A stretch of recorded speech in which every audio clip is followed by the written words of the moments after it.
Lingan at Clemens Presbyterian Church, and we welcome you back to join with us in our daily Lenten readings of the Gospel of John. Today's reading is from John 11, verses 1 through 27. In Matthew, Mark, and Luke, the cleansing of the temple is the event that marks the very beginning of the plot to kill Jesus, and it occurs near the end of each of those Gospels. For John, however, the cleansing of the temple comes at the very beginning, chapter 2 of our readings. It's not until today's reading, which is about the raising of Lazarus, that we hear about the plot for Jesus' arrest to begin to unfold. The raising of Lazarus is one of the last signs that Jesus will perform. Today's reading, John chapter 11, verses 1 through 27. Now a certain man was ill, Lazarus of Bethany, the village of Mary and her sister Martha. Mary was the one who anointed the Lord with perfume and wiped his feet with her hair. Her brother Lazarus was ill. So the sisters sent a message to Jesus. Lord, he whom you love is ill. But when Jesus heard it, he said, This illness does not lead to death.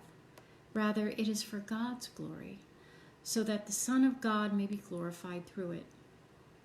Accordingly, though Jesus loved Martha and her sister and Lazarus, after he heard that Lazarus was ill, he stayed 2 days longer in the place where he was.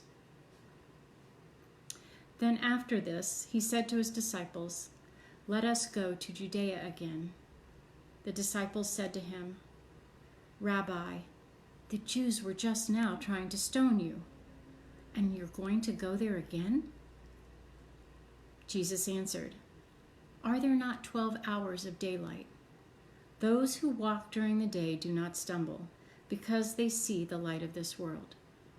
But those who walk at night stumble, because the light is not in them. After saying this, he told them, Our friend Lazarus has fallen asleep. I am going there to awaken him. The disciples said to him, Lord, if he has fallen asleep, he will be all right. Jesus, however, had been speaking about his death, but they thought he was referring merely to sleep.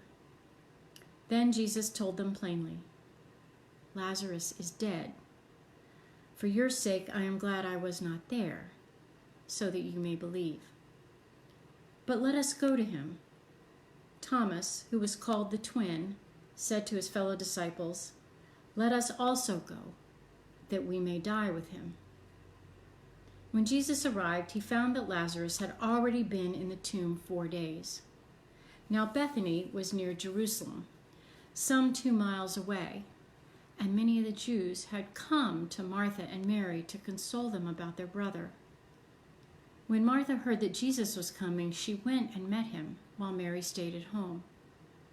Martha said to Jesus, Lord, if you had been here, my brother would not have died. But even now I know that God will give you whatever you ask of him. Jesus said to her, Your brother will rise again. Martha said to him, I know that he will rise again in the resurrection on the last day. Jesus said to her, I am the resurrection and the life. Those who believe in me, even though they die, will live, and everyone who lives and believes in me will never die. Do you believe this? She said to him, Yes, Lord. I believe that you are the Messiah, the Son of God, the one coming into the world. This is the word of the Lord. Thanks be to God.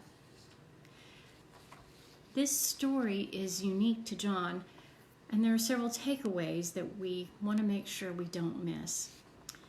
We are told that the tomb was in a cave and that there was a stone put against it, and the Jews believed that the soul left the body after 3 days.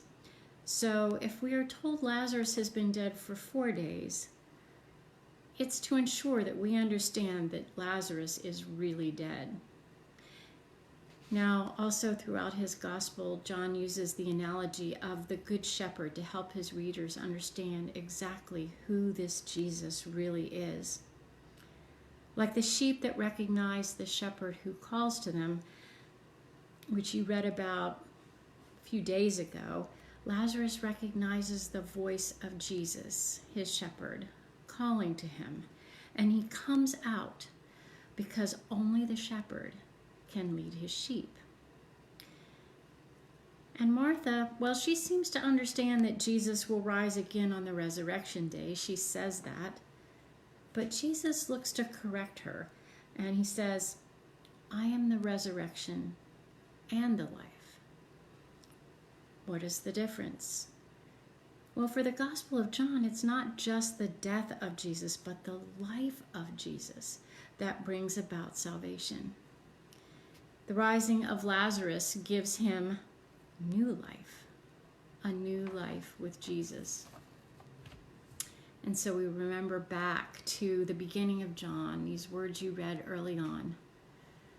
And the Word became flesh, and it dwelt among us, through which we have all received grace upon grace. Such important and comforting words for this day and every day.